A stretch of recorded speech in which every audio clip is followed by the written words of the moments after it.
What's up, y'all? It's your boy Sincere B with my review of Friday Night SmackDown, March the 14th, 2014. As the show started, Triple H comes out. Of course, everyone's still cheering. Yes, yes, yes. Especially after the Occupy Raw. Man, that was still crazy, wasn't it? So Triple H said to everyone, I bet all of y'all are just happy. I know all of y'all enjoyed Monday night, and everyone has their moment in the sun. But I want to inform you, because of what happened, and because of you and I, the fans, Daniel Bryan will not be here tonight. But he'll take care of Daniel Bryan on Monday Night Raw, and he will end everything at WrestleMania.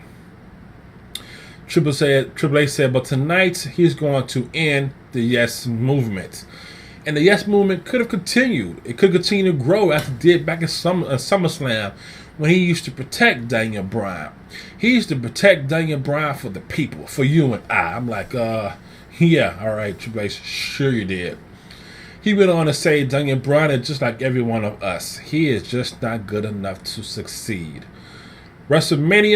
At WrestleMania, he's going to crush our dreams. He's going to put an end to the Yes Movement. He will destroy Daniel Bryan, and Daniel Bryan will not be getting a championship match at WrestleMania. There will be no fairy tale ending. He will crush all our dreams and bury Daniel Bryan. Then Triple H said, well, even though that's happening, the show must go on tonight. So he calls out Damien Sandow to the ring. I'm thinking, okay, well, this is going to be the first match since Damien couldn't fight on Monday Night Raw because the Occupy Raw was happening. He couldn't get to the ring because there's too many people. So Damien comes down, get into the ring. Triple H is still in the ring, like, maybe this is not a match. I think Damien's about to get messed up.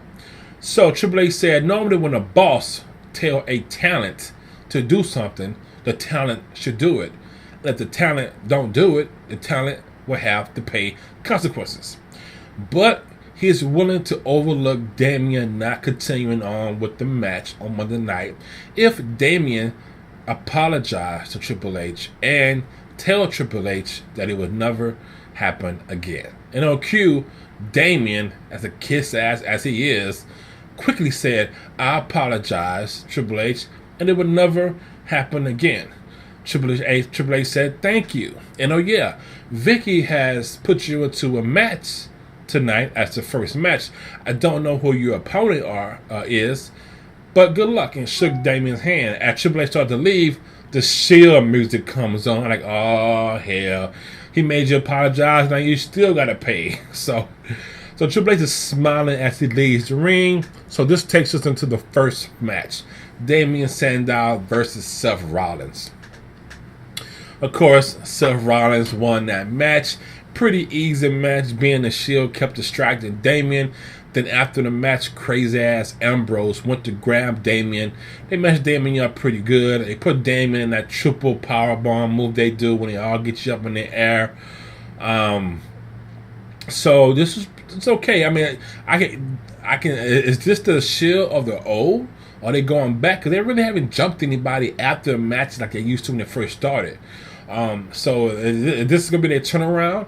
I still think Ambrose is gonna be the one that's gonna cause them to actually break up, or he gonna really sell them out down the road. So we'll see. Second match was Big E versus Fandango. Big E did win. Fandango did say he put his name into the 30-man over the rope under the Giant Battle Royal. Fandango said that the 30-man Battle Royal needs some class. And at the end of that match, he'll be the only one left dancing as the winner. So Big E won. Big E actually caught him in the big ending. It wasn't nothing really special about this match. I was glad to see them giving Big E his props and being the strong and fast person that he is, and letting him beat Fandango as a champion should beat someone. I still think they still kind of play Big E, because don't normally the champion comes out second and shows music. Before this match, it went to commercial. When it came back from commercial, then they showed Big E was already in the ring and his music was already dying out. And then Fandango comes out and you hear his whole routine. So So I'm like, man, I still think they kind of playing Big E. I don't know why they doing that. But hey, at least they let him win this one, and then let him win in the big faction. So we'll see how that continues to turn out. Next thing happened was bad news. Barrett. He come out there and he has a little bit of bad news. The Undertaker, I know it sucks. The Undertaker is 21-0, which is a great achievement, but he has a bit of bad news. The Undertaker streak is coming to an end at WrestleMania 30. And all your children is going to be up late with tears. And you won't be able to sleep. Having to go to work the next day, you're going to get to work and fall asleep doing an important meeting, and then you'll be fired. What? That was kind of weird, corny, but yet kind of funny.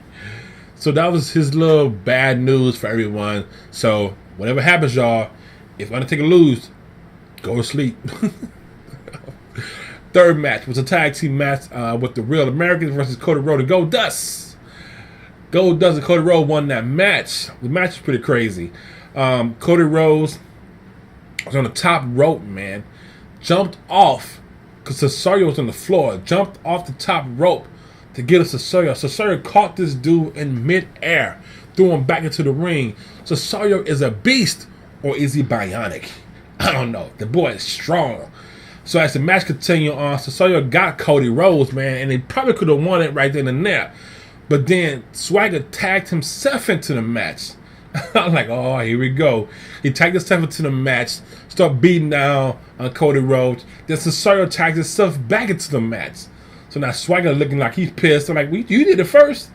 So Cesaro got Cody Rhodes. Then Cesaro suplexed Cody Rhodes right in front of Damon, kind of like throwing it in Damon's face. So, I mean, not Damon, throwing it in Swagger's face. So now Swagger tags himself back in again. Meanwhile, Seth Cutler's on the side looking at this happening. He's like getting pissed and confused. So now in the ring, you have Swagger, you have Cesaro face to face arguing with each other. Meanwhile, Cody is on the mat crawling back to the corner trying to get back to Goldust. Cesaro sees him, tells Swagger to go get Cody. Since Swagger is the legal man in the ring, Swagger runs over, knocks Goldust off the ring into the floor, gets back on Cody Rhodes. Cody Rhodes did a counter move, and then then he ended up rolling Swagger up 1, 2, 3, and it was over, and they won. So after the match, Cesaro was pissed. He grabbed Goldust, beating him up outside the ring. Swagger gets back on Cody Rhodes, beating him down. They messed, then Swagger gets in the ring with Swagger. They both work together and beat down Cody. Threw him in the corner running like twice. Cody had a little cut on his nose. He was bleeding. Then the Usos come out running to help them. Of course, Swagger and Cesaro took off running.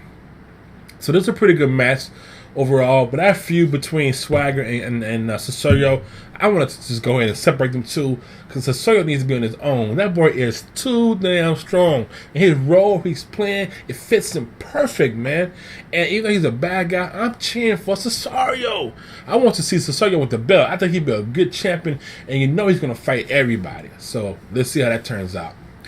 Fourth match was Kofi Kingston versus crazy-ass Bray Wyatt. Bray Wyatt did win. Kofi took a hard fall. Kofi was sitting on the ropes, and Bray kind of pushed him backwards. And Kofi landed like, damn, that actually hurt. It's amazing to me some of these falls these guys get and continue to fight, man, as if it didn't hurt them. It's just weird as hell to me. Anyway, it was a good fight. And also, Kofi did another move. Kofi was on his hands and knees. And from that position, he jumped up into a drop kick and kicked Bray in the face. And Bray was standing straight up. That took some athleticism to do that, man. It was a sweet move by Kofi, but it still wasn't enough. And I'm gonna give props to Bray too, man. Bray moves well in that ring, man. He moves well. He just fights. No particular style. He just do whatever he has to do to get it done. So I give him props too in the match. But at the end of everything, Kofi get moving now. Bray's really a little too much at this moment. He's a little too hype, a little too crazy right now to be dealing with. And he caught Kofi with that sister Abigail, and it was over 1, 2, 3. So overall, pretty decent match. Next thing was in the back, as Kane was preparing, um, um, talking to the Shield. He's told the Shield, congratulations on your win on Raw. And then he told Ambrose to congratulations on his defending the belt on main event. As he said that, Kane kind of put his hand on Ambrose's shoulder. So Ambrose like looked at Kane's hand and like moved his shoulder from under Kane's hand. So so Ambrose looked at Kane and said, you telling us thanks? What did you expect? You expect anything different? Like, hey, we're gonna always win our matches, whatever. And then Ambrose said, well, are you concerned about us, or are you actually, or should you be focused more on the match you have tonight with the Big Show? You know, the 7 foot, 500 pound, the one that knocked you out last week. And Kane laughed with me. We both laughed together. So Kane laughed. So you know what? Y'all still haven't learned about this business. So tonight I'm going to teach y'all by example. I'm going to teach y'all by example. So I'm ordering y'all out to the ring so you can watch and learn how I take care of situations. And if you're lucky, I might give y'all some scraps of the Big Show. So Seth said, what? Leave us some scraps? So nah, you want us out there to help you or to protect you. So the Big Show don't knock your ass out again. He did say ass. I heard his mind. I read his mind. He really wanted to say ass. Knock your ass out again. But they do want to see how Kane take care of business, so they will go out there ringside when the match happens later on tonight. Fifth match was Nikki Bella, accompanied by Brie Bella, versus Tamina, accompanied by AJ Lee. AJ Lee sat next to JBL at the announcing table.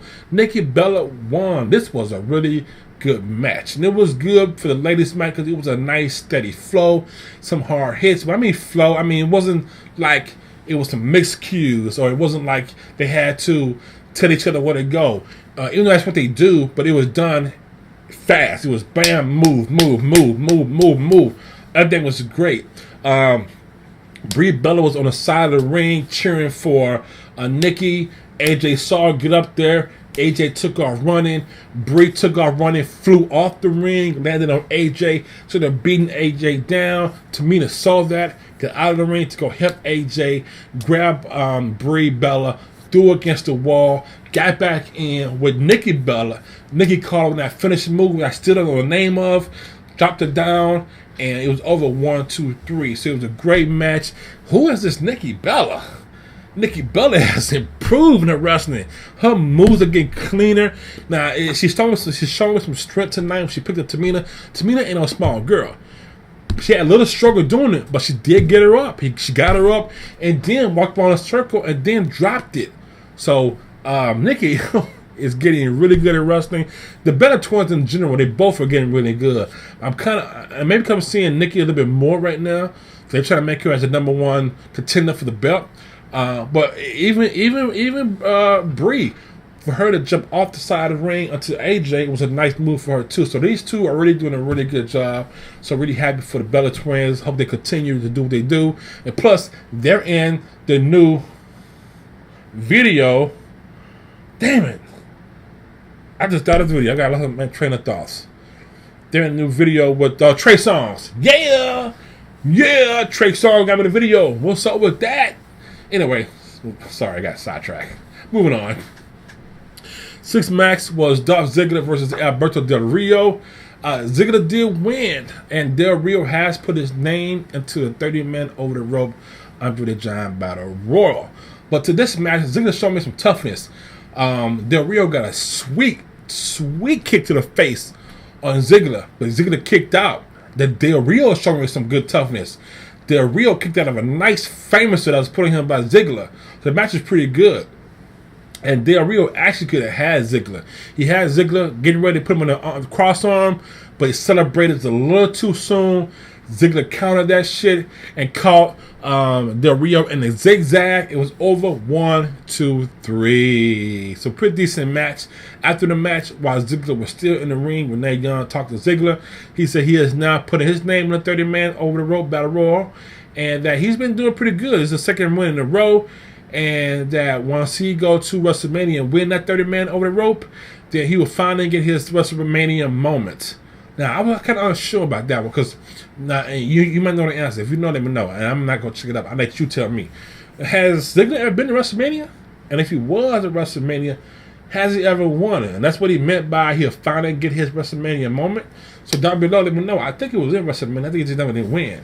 So let me know down below if that's the case. Has Ziggler been in WrestleMania before? If he has been, then has he ever won at WrestleMania? And is that what he's meant by he'll finally get a WrestleMania moment? Next thing was they talked about the next Hall of Fame inductee, which was Carlos Colon from Puerto Rico. He started his career back in 1967. He started WWC, which is the World Wrestling Council, the Puerto Rico premier wrestling promotion. He won the WWC Heavyweight Championship belt 26 times, beating people like Ric Flair, Macho Man. His two sons, as we know, was Primo and Carlito. Now, I didn't know this guy, man. I didn't know that was his son. I know that was their father. That's pretty good information. Like I said, doing these reviews that I do now, I'm learning so much more than I knew before, which is awesome. But that also tells you there the history of Ric Flair and Macho Man. To be wrestling in the Puerto Rico wrestling promotion, that's why they're in the Hall of Fame, because they've been around doing their time. So anyway, congrats to Carlos Colon for making that inductee for the WWE Hall of Fame in 2014. Congrats on that. Next thing happened was the Wyatt family popped up. Of course, mainly Bray talked about fighting Justina. Bray said that he hear voices when he's sleeping. It's a lady telling him that she loves him and she's proud of him, but every time he wakes up, he only sees John Cena. And Bray said he'll make it quick. Follow the buzzer. I'm like, what? I don't know what the hell he's talking about, man. He confuses me. Now, I'm assuming that what he saw was Sister Abigail. And Sister Abigail was telling him how proud she was of him. And I'm assuming that's who it was, but I don't know. What do you think Bray was actually talking about when he said that? Was it Sister Abigail or was something else? What's your thoughts on that statement? I don't even know, man. The seventh and last match was Corporate Kane, which is just weird to say, versus the Big Show. As Corporate Kane was heading to the ring, the Shield was behind him. But as he came from the back onto the ramps, there was no Shield with them. So Kane, before he passed by, said, "I'm going to repeat myself, get out there." But that didn't seem to work because they didn't follow him out there. So Kane got into the ring, man, and then the match started. And once the match started, then the Shield did finally come out. So the match continued going. They're fighting. For some reason, the Big Show gets on the top rope. Yeah, I'm saying it again. The Big Show gets on the top rope. I don't know what he was thinking about, but I'm assuming that's probably the only way Kane could get him into a chokeslam. Anyway, he gets there. Kane catches him with his chokeslam, standing from the top rope, gets on top of the Big Show. The Big Show kicks out. Now Kane is pissed. So Kane is sitting down on the mat in the corner, upset, while the Big Show is recovering from that huge chokeslam. So the closest person to Kane was Seth Rollins. So Kane looks over at Seth and says, "Hey, psst, get in. Psst, yo, get in. Trying to tell Seth to get in to help him with the match.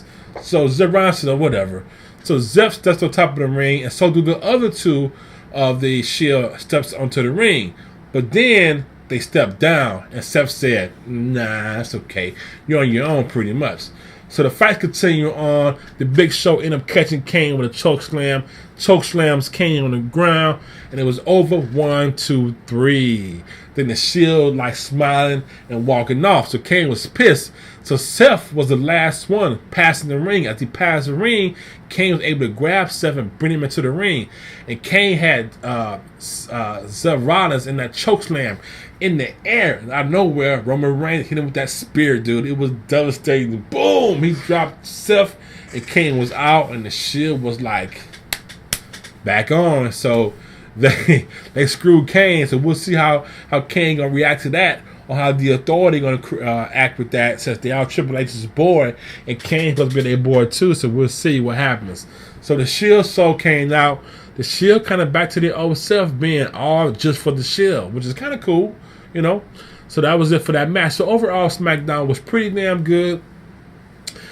It's I think it's still a little bit better than Raw was. What made Raw was Occupy Raw. That what made Raw, but after that, it wasn't really much for me. So I'm gonna give it to SmackDown again this week, but it's really, really close to me for the best show of the week. The match of the night was the 5th match.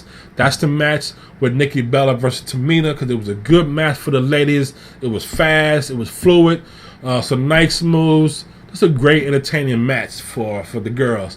The move of the night was, I got 2 of them this time. Kofi Kingston coming from hands and knees up to a drop kick in an instant was sweet move. And then Roman Reigns' spear on Kane was devastating. His spears already look hard. And to move Big Kane like that, he hit him hard, man, hard. So it's your boy Sincere B. That's my review of Friday Night SmackDown. Don't forget to leave your comments down below and press that subscribe button to help you know when I do new videos. And don't forget to share this with your friends, families, cousins, nephews, nieces, dog, cats. Just share it with somebody. I'll be back Tuesday with my review of Monday Night Raw. Tuesday. Yeah, hopefully Tuesday. We see how it goes. Other than that, have a good night. Be back soon. Come again. Bring a friend. I'm out of here. Peace.